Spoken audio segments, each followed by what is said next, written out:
மாணவர்களுக்கு பல்வேறு திட்டங்களை முதலமைச்சர் வழங்குவதால் அவரை அனைவரும் அப்பா என்று அழைப்பதாக துணை முதலமைச்சர் உதயநிதி ஸ்டாலின் பேசியுள்ளார். சென்னை ரிப்பன் மாளிகையில் குடிநீர் வாரியம் சார்பில் நடத்தப்பட்ட விழாவில் துணை முதலமைச்சர் உதயநிதி ஸ்டாலின் பங்கேற்றார். சுமார் 1893 கோடி ரூபாய் அளவிலான நலத்திட்ட உதவிகளை வழங்கிய உதயநிதி 87 புதிய திட்டங்களுக்கு அடிக்கல் நாட்டி கருணை அடிப்படையில் பணி நியமன ஆணைகளை வழங்கினார்.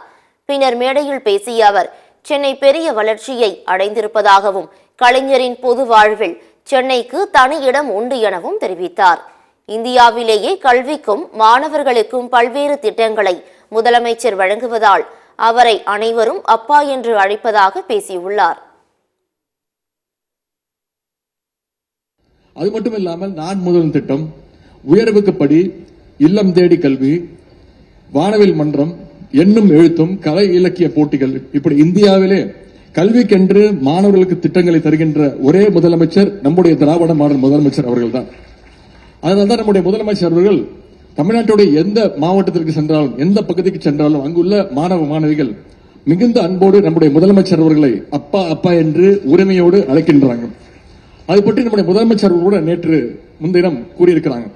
தமிழ்நாட்டு மாணவர்கள் என்னை அப்பா அப்பா என்று சொல்ல சொல்ல எனக்கு இன்னும் பொறுப்பு அதிகமாக கூடிக்கொண்டே போகின்றது. இன்னும் அவர்களுக்கு நான் நிறைய திட்டங்களை தர வேண்டும் என்ற உத்வேகம் உருவாகியுள்ளது என்று சொல்லியிருக்கிறாங்க. ஆகவே தந்தையாக இருந்து உங்களுக்கான திட்டங்களை நம்முடைய முதலமைச்சர்கள் தொடர்ந்து செயல்படுத்துவார்கள்.